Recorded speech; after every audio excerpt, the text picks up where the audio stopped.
Pemirsa, terima kasih Anda masih di iNews Pagi. Pemirsa, kita ke informasi berikutnya. Ada informasi yang viral. Aksi seorang pria yang mengaku anggota Ormas meminta tunjangan hari raya atau THR dengan cara memaksa dan mengancam pemilik pangkas rambut dan fotokopi di Jalan Lebak Bulus Raya, Cilandak, Jakarta Selatan. Dia minta apa? THR? Ya, THR apa? DPR buat ke tempat lebaran. Ke tempat lebaran. Terus? Mau minta inisiatifnya aja. Inisiatif gimana? Inisiatifnya aja. Iya gimana? Gimana apanya?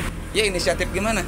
Inilah aksi seorang pria yang mengaku anggota salah satu ormas yang meminta uang tunjangan hari raya kepada pemilik pangkas rambut di Jalan Lebak Bulus Raya, Cilandak, Jakarta Selatan. Maksudnya gimana? Ya gimana?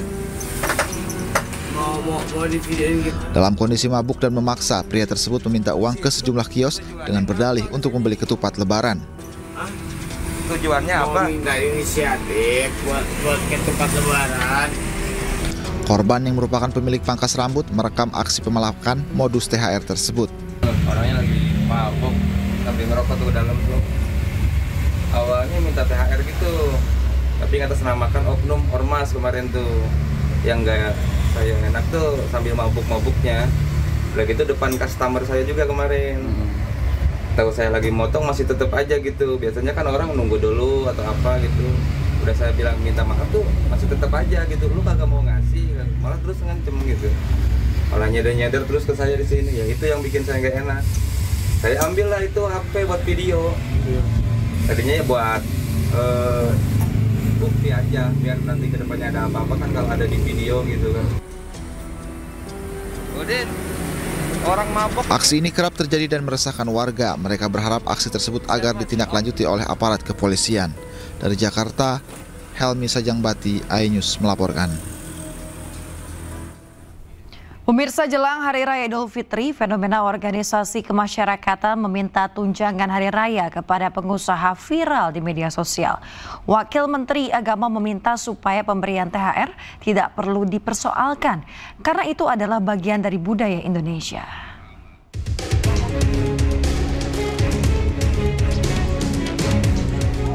Fenomena ormas meminta uang tunjangan hari raya ke para pelaku usaha besar atau kecil kerap terjadi jelang Lebaran. Tak jarang permintaan THR justru menjurus pada aksi kejahatan, mulai dari pemerasan hingga pengancaman. Seperti halnya di Bekasi, seorang pria mengaku sebagai jagoan Cikiwel harus mendekam di balik jeruji usai memalaki sebuah perusahaan. Terjadi juga di Kabupaten Bekasi, pria yang mengenakan seragam aparatur sipil negara juga meminta THR kepada pedagang di Pasar Induk Cibitung. Menanggapi hal tersebut, Wakil Menteri Agama Muhammad Syafi'i menilai permintaan tunjangan hari raya oleh organisasi masyarakat kepada pengusaha bukanlah hal yang perlu dipersoalkan. Lebih lanjut, Wamenag menambahkan bahwa terkadang ormas-ormas tersebut memang mendapatkan THR, namun ada kalanya mereka tidak menerima. Saya kira itu fenomena budaya Lebaran Indonesia sejak dahulu kala, nggak perlu kita persoalkan. Ya mungkin ada yang lebih, ada yang kurang, dan sebagainya. Ya kadang-kadang dapat, kadang-kadang enggak, gitu juga. Banyak warga yang menganggap fenomena minta THR ini menimbulkan rasa ketidaknyamanan bagi pelaku usaha dan ormas bukan kategori yang wajib diberikan THR. Dari Jakarta, Rio Manik, iNews melaporkan.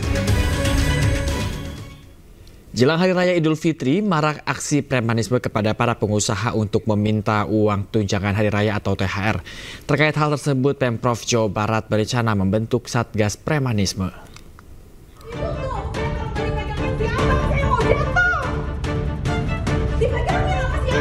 Jelang Lebaran 2025, ramai aksi premanisme di tengah masyarakat. Terlebih di media sosial tampak organisasi masyarakat melakukan pengancaman dan pemaksaan terkait tunjangan hari raya kepada perusahaan maupun instansi pemerintah. Menanggapi hal tersebut, Gubernur Jawa Barat Deddy Mulyadi akan membentuk Satgas khusus terdiri dari anggota TNI Polri yang disiapkan untuk memberantas keberadaan preman meresahkan. Saya paham bahwa hari ini banyak sekali surat-surat THR dari berbagai kelompok, apakah itu ormas atau LSM yang meminta tunjangan hari raya. Untuk itu saya sampaikan, abaikan saja, tidak usah diberi, Apabila mereka melakukan intimidasi, dilaporkan saja, karena seluruh aparat kepolisian di berbagai daerah di seluruh Provinsi Jawa Barat sudah berkomitmen untuk melakukan tindakan yang tegas terhadap berbagai pihak yang mengancam dan mengganggu ketenangan masyarakat, termasuk ketenangan investasi.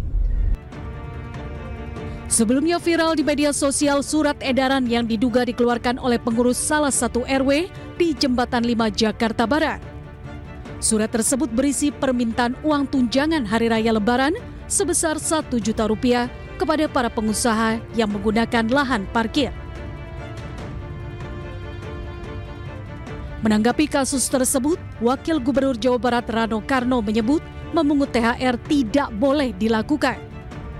Ia meminta seluruh pengurus RT dan RW di Jakarta tidak meminta THR atau pungli kepada warga. Cuman begini, kita mesti paham, maaf nih, RT RW saya juga mengeluarkan edaran untuk apa? Misalnya untuk lebaran satpam. Itu sih normal gitu, tapi juga ada ketentuan, jangan gila-gilaan, nggak boleh itu. Kayak petugas sampah, tukang sapu, di komplek-komplek pasti begitu, pasti dikolek dari ya. Usai viral, pengurus RW yang meminta THR meminta maaf dan menarik surat edaran.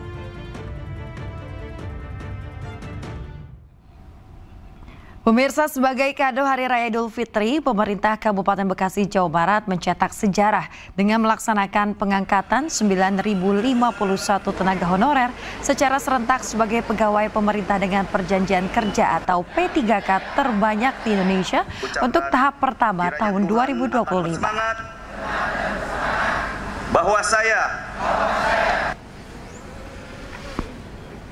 pegawai pemerintah. Pemirsa, sebanyak 9.051 pegawai pemerintah dengan perjanjian kerja atau P3K di lingkungan pemerintah Kabupaten Bekasi, Jawa Barat dilantik pada Rabu siang.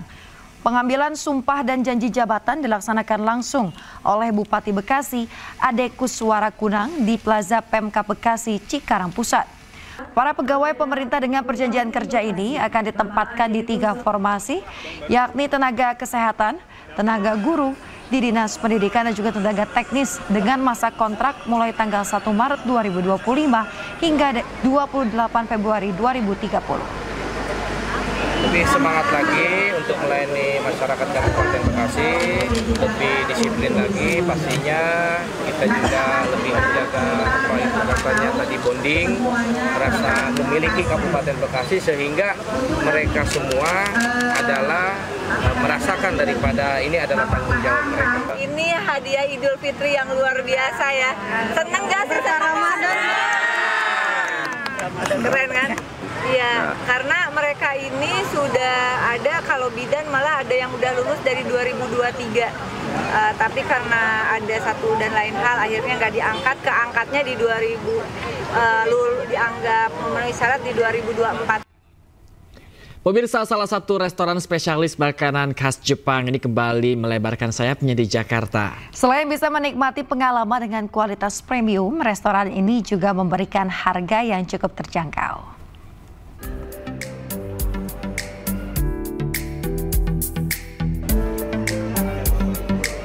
Restoran makanan khas Jepang Ramenya Exusia kembali membuka kedainya di Jakarta yang bertepatan di Lipo Plaza Keramat Jati, Jakarta Timur. Kedai restoran Jepang dengan kualitas premium ini menghadirkan konsep yang lebih modern elegan, area yang lebih luas, dan interior yang nyaman.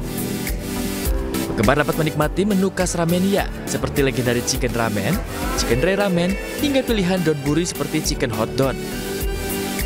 Beragam sushi segar andalan Sushi mulai dari nigiri, gunan, maki, hingga sashimi juga siap membuat lidah bergoyang. Tak hanya itu, menu side dish dan agemono pun melengkapi ragam sajian di Ramenya Exusia.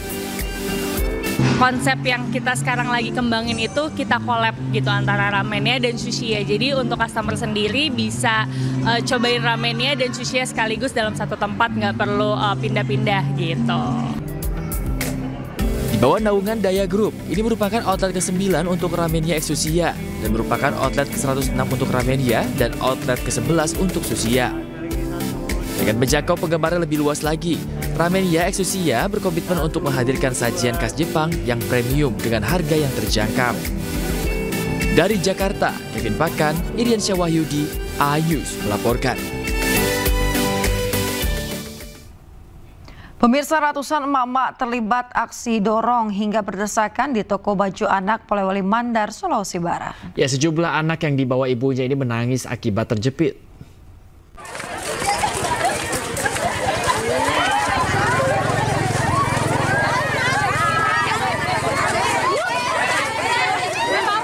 Ratusan emak-emak yang telah menunggu sejak pagi di depan toko penjualan pakaian anak di Pasar Sentral Pekabata, Polewali, berebut pakaian murah.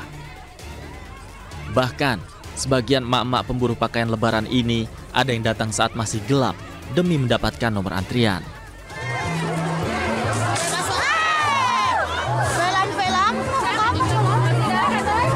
Aksi saling dorong hingga tarik-menarik pun tak terhindarkan saat toko dibuka dan pembagian kupon dilakukan.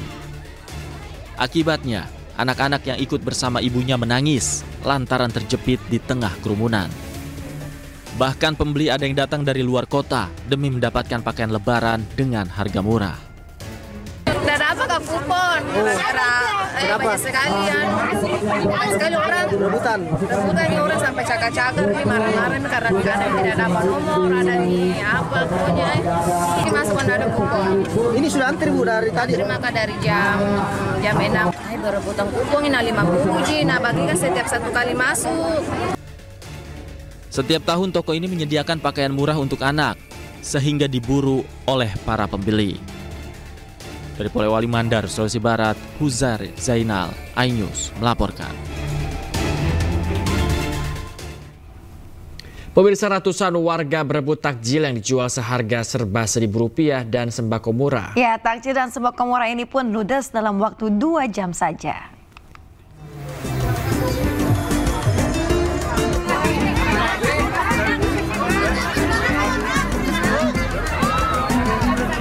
Ratusan warga menyerbu takjil yang dijual dengan harga Rp1.000 yang digelar di halaman Polres Purbalingga, Jawa Tengah. Warga saling berebut dan berdesakan demi bisa mendapatkan takjil dan sembako murah. Bahkan petugas pun sempat kewalahan melayani warga. Hanya dalam 2 jam saja takjil serba Rp1.000 dan paket sembako yang dijual di bawah harga pasar ludes terjual. Selain bazar murah, warga juga mendapat hiburan berupa pertunjukan wayang lalu lintas dengan berbagai hadiah menarik. Ada acara kayak gini setahun sekali, happy, sambil ngabuburit biar anak-anak nggak merasa lapar. Dapat harga berapa tadi, Bu? Seribuan. Iya. Senang. Bazar takjil serba Rp1.000 ini digelar dengan melibatkan anggota Polres Purbalingga yang memiliki UMKM kuliner, bekerja sama dengan Himpunan Pengusaha Muda Indonesia atau HIPMI.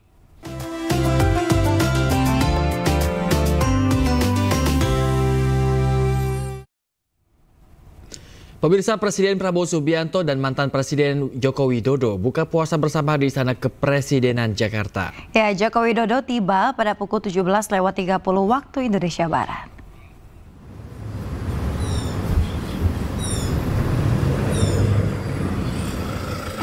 Presiden ke-7 RI Joko Widodo diundang Presiden Prabowo Subianto untuk buka puasa bersama di Istana Kepresidenan Jakarta. Jokowi tiba di Istana Kepresidenan melalui gerbang utama pada pukul 17.30 waktu Indonesia Barat. 6 pasukan Pas Pampres menyambut kedatangan Joko Widodo. Jokowi yang tiba di Istana Kepresidenan disambut Presiden Prabowo Subianto. Prabowo dan Jokowi kemudian menuju Presiden Long untuk berbuka puasa bersama. Sebelum berbuka puasa bersama, Prabowo dan Jokowi berbincang menikmati kebersamaan bulan suci Ramadan. Usai berbuka puasa bersama, Presiden Prabowo Subianto mengantar Joko Widodo menuju kendaraan untuk selanjutnya meninggalkan Istana Kepresidenan.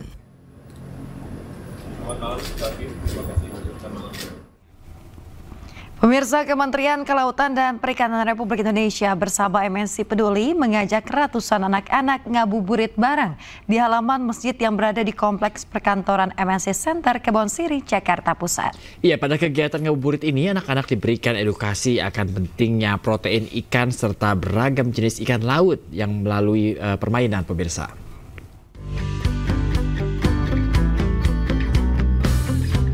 Ratusan anak-anak Kebonsiri yang hadir bersama orang tua antusias mengikuti kegiatan ngabuburit yang diselenggarakan Kementerian Kelautan dan Perikanan bersama MNC Peduli di pelataran masjid yang berada di komplek perkantoran MNC Center Kebonsiri, Jakarta Pusat.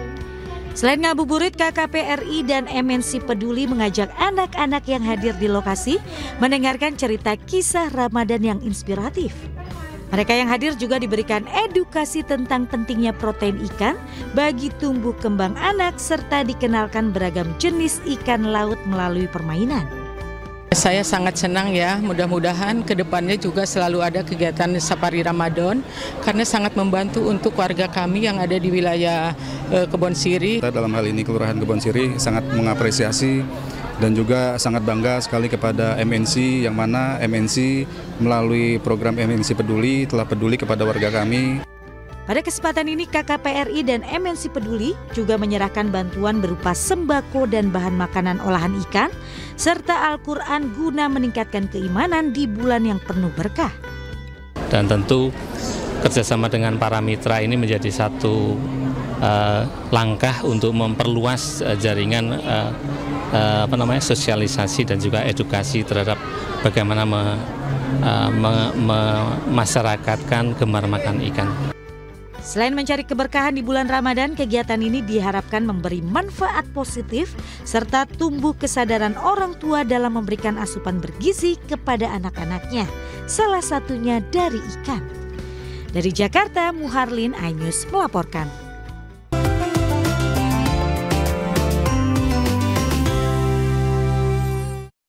Pemirsa, Direktorat Reserse Narkoba Polda Batam bersama petugas Bea dan Cukai Batam berhasil menggagalkan penyelundupan sabu asal Malaysia seberat 93,3 kg di perairan Lagoy Bintan, Kepulauan Riau. Pemirsa, penggagalan aksi penyelundupan sabu ini diwarnai tembakan peringatan ke udara oleh petugas. Dengan sigap, polisi mengamankan 3 pelaku. Dari penggeledahan ditemukan 93 bungkus narkoba jenis sabu dengan berat 93,3 kg. Dari keterangan polisi, ketiga pelaku mengambil barang haram tersebut dari perairan perbatasan Indonesia dengan Malaysia dan akan dibawa ke Jakarta. Akibat perbuatan pelaku, terancam pidana penjara 20 tahun seumur hidup bahkan hukuman mati. Itu rencananya dari perairan Kepulauan Riau ini langsung dibawa ke Jakarta kurang lebih 3 hari. Jadi diperkirakan nyampe Jakarta itu pada saat Hari Raya Idul Fitri. Saya yakin mereka juga sudah memprofiling, men-scanning mungkin gitu, karena jajaran kepolisian, bea cukai, ada kegiatan-kegiatan operasi khusus. Kita ada operasi ketupat, sibuk dengan pelayanan masyarakat yang mudik. Dan saya yakin mereka juga sedang memprofiling. Pemirsa, polisi menggerebek sebuah kamar apartemen yang dijadikan laboratorium home industri liquid narkoba di kawasan Latu Menteng, Jakarta Barat. Dari penggerebekan, polisi meringkus seorang pria yang baru saja keluar dari kamar apartemen. Dari dalam kamar apartemen, polisi menangkap seorang tersangka wanita. Polisi menyita ratusan tangki liquid narkoba siap edar, puluhan botol berisi bahan kimia, serta peralatan pembuatan liquid. Polisi masih memburu otak pembuatan liquid narkoba yang identitasnya telah diketahui. Barang haram tersebut dipasarkan melalui penjualan online dengan sasaran Jakarta dan juga Batam. Tersangkanya tadi 1 SG berperan sebagai peracik, dan kemudian 2 inisial W berperan sebagai pengedar atau penyalur dari cartridge rokok elektrik yang mengandung narkotika tersebut. Pemirsa, polisi menggerebek sebuah rumah gudang penampungan sepeda motor yang diduga hasil pencurian di kawasan Jalan Utan Jati, Kalideres, Jakarta Barat.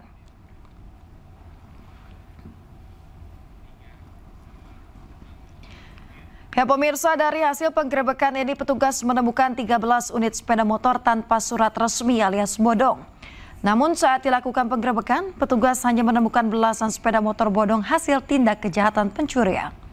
Pengungkapan gudang penampungan sepeda motor hasil pencurian ini bermula dari laporan korban terkait aksi pencurian sepeda motor yang terjadi di area parkir salah satu pusat perbelanjaan di kawasan Kembangan, Jakarta Barat. Polisi memasang garis polisi di lokasi dan juga memburu seorang pelaku yang telah teridentifikasi. Dari hasil penyelidikan kami menemukan 13 kendaraan tanpa identitas surat kendaraan bermotor, di mana kita duga sebagai kendaraan pencurian bermotor. Dan pelaku sekarang sedang dalam pengejaran oleh unit Resmob Satreskrim Polres Metro Jakarta Barat. Polres Metro Jakarta Timur melakukan prarekonstruksi terkait kasus kematian mahasiswa Universitas Kristen Indonesia. 39 orang saksi telah diperiksa, namun polisi belum menemukan adanya bukti pengeroyokan.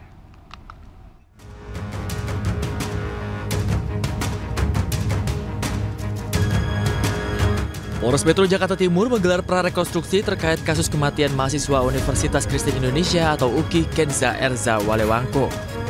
Dalam prarekonstruksi, sekitar 70 adegan yang berkaitan dengan kasus tersebut diperagakan oleh sejumlah saksi.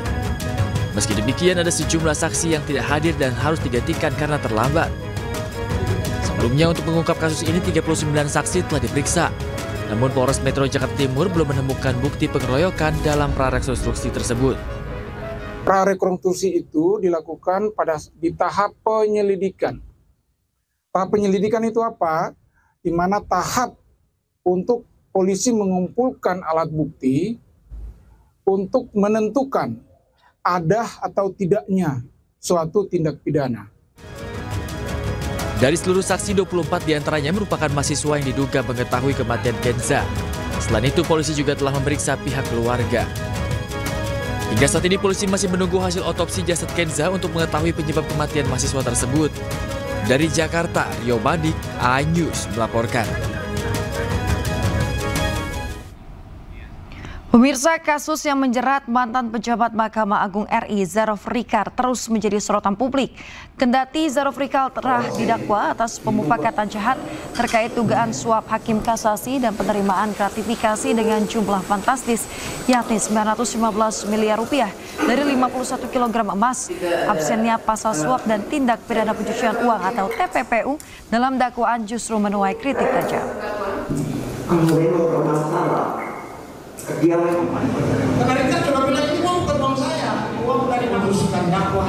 Persidangan memang tidak secara eksplisit mendakwa Zarof Rikar dengan pasal suap dan TPPU terkait temuan uang dan emas tersebut.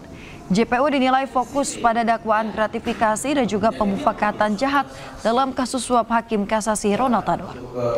Namun, para pengamat menilai hilangnya pasal suap dalam dakwaan utama adalah sebuah kejanggalan yang patut dipertanyakan.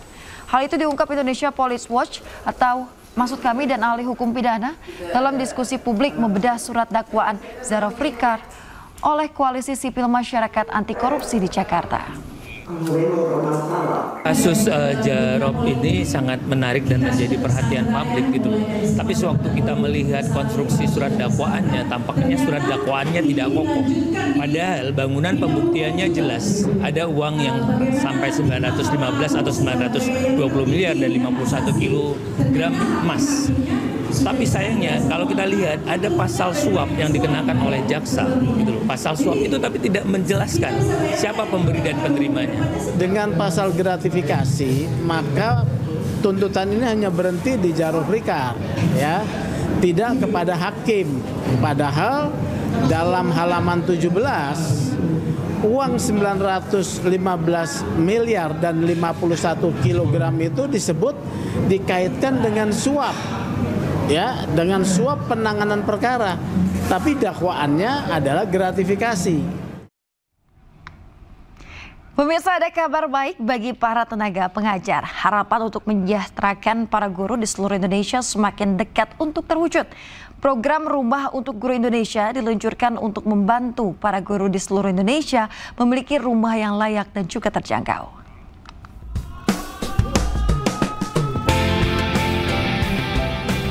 Sesuai instruksi arahan Presiden Republik Indonesia Prabowo Subianto, pemerintah melalui Bank BTN dengan sejumlah kementerian lembaga terkait meluncurkan program rumah untuk guru Indonesia di Perumahan Pesona Kahuripan 11, Desa Gandoang, Kecamatan Cilengsi, Kabupaten Bogor, Jawa Barat. Sebanyak 483.816 guru di seluruh Indonesia belum memiliki rumah. Oleh karena itu, pemerintah mencanangkan program pembangunan 20.000 rumah subsidi untuk tenaga pendidik pada tahun 2025. Peluncuran program ini ditandai dengan akad kredit serentak di 8 kota besar, yakni Jawa Barat, Aceh, Medan, Pontianak, Makassar, Bangkalan, Kupang, dan Jayapura. Ini merupakan jawaban dari komitmen Bapak Presiden untuk senantiasa memberikan perhatian kepada para guru. Selain peningkatan kesejahteraan, juga peningkatan untuk mereka dapat hidup secara layak.